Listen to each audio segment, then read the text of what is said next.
एक राक्षस का वास था। यह कौन खतरनाक जादूगर है जो मेरे ही तालाब के पास इतनी नरमी से कह रहा है कि एक खाने से क्या भला होगा। लगता है यह मुझे खाने की बात कर रहा है।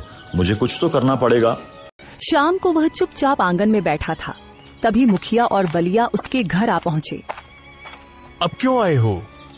तुम दोनों ने तो मेरे खिलाफ महाराज के सामने झूठी गवाही दे दी। अब क्या चाहिए? मुझे क्षमा कर दो मोहनलाल। जमींदार ने हमें डरा धमका दिया था। हम मजबूर थे। मुझे भी माफ कर दो मोहनलाल। मेरी बेटी का विवाह कुछ ही दिनों में है। जमींदार ने धमकी दी थी कि अगर मैंने उसके पक्ष में गवाही नहीं दी तो वह विवाह रुकवा देगा। मैं मजबूर था। हाँ, यही तो है, ताकतवर की दबंगई और गरीब की लाचारी। मुझे तुम दोनों से कोई शिकायत नहीं है। दोष न मेरा है न तुम्हारा। दोष तो उस समाज का है जहां गरीब की कोई सुनवाई ही नहीं होती। मुखिया और बलिया शर्मिंदा होकर चुपचाप वहां से चले गए। समय ऐसे ही गुजरता चला गया और मोहनलाल की स्थिति और भी खराब होती चली गई।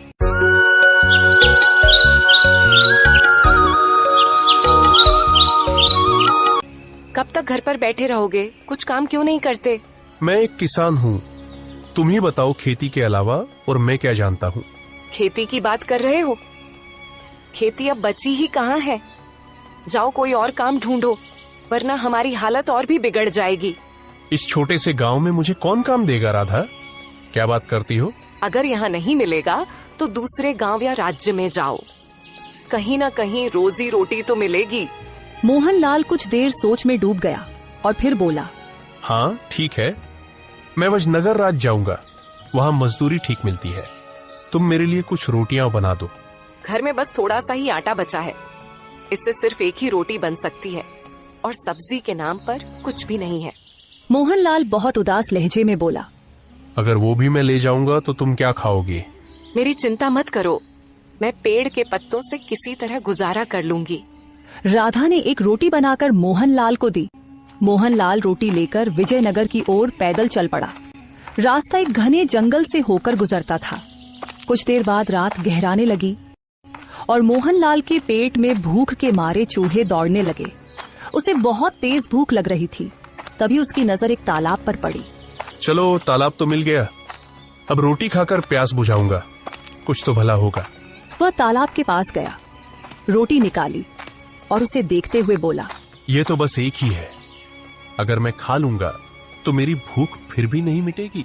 तभी तालाब के पानी में हलचल होने लगी। दरअसल इस तालाब में एक राक्षस का वास था। यह कौन खतरनाक जादूगर है जो मेरे ही तालाब के पास इतनी नरमी से कह रहा है कि एक खाने से क्या भला होगा। लगता है यह मुझे खाने की बात कर रहा है। मुझे कुछ तो करना पड़ेगा। तभी राक्षस तालाब से बाहर निकल आया। मुझे मत मारो, मैं इस तालाब में अकेला रहता हूँ। मैं दूसरों को खाता हूँ, तुम मुझे मत खाना। मुझे माफ कर दो। मोहनलाल पूरा मंजर समझ गया। उसने मन में सोचा, मैं तो रोटी की बात कर रहा था। ये सोच रहा है कि मैं उसे खाने वाला हूँ। चलो, यही भ्रम काम आएगा। ठीक है, मैं तुम्हें एक ही शर्त पर नहीं खाऊंगा। अगर तुम मुझे कोई ऐसी वस्तु दो जिससे मैं धनवान हो जाऊं। समझे? राक्षस तुरंत अपना हाथ टेढ़ी मेढ़ी दिशाओं में घुमाने लगा। अचानक रंग बिरंगी किरणों के साथ एक सुंदर और विचित्र पक्षी मोहनलाल के सामने प्रकट हो गया। इसे ले जाओ, तुम धनवान हो जाओगे। क्या बकवास कर रहे हो? इस छोटे से पक्षी से मैं कैसे धनवान बनूंगा? यह कोई साधारण पक्षी नहीं है। यह बोलने वाला पक्षी है। यह भविष्य की बातें भी बताता है और जब तुम इससे धन की इच्छा व्यक्त करोगे तो इसकी आंखों से किरणें निकलेंगी और सोने चांदी के खजाने प्रकट होंगे। समझे? अच्छा, अगर ऐसा है तो यह पक्षी अब मेरा हुआ और तुम अपने तालाब में अब सुरक्षित रह सकते हो। ठीक है? मोहनलाल खुशी खुशी वहां से अपने गांव की ओर चल पड़ा। वह रास्ते भर मन ही मन सोचता रहा।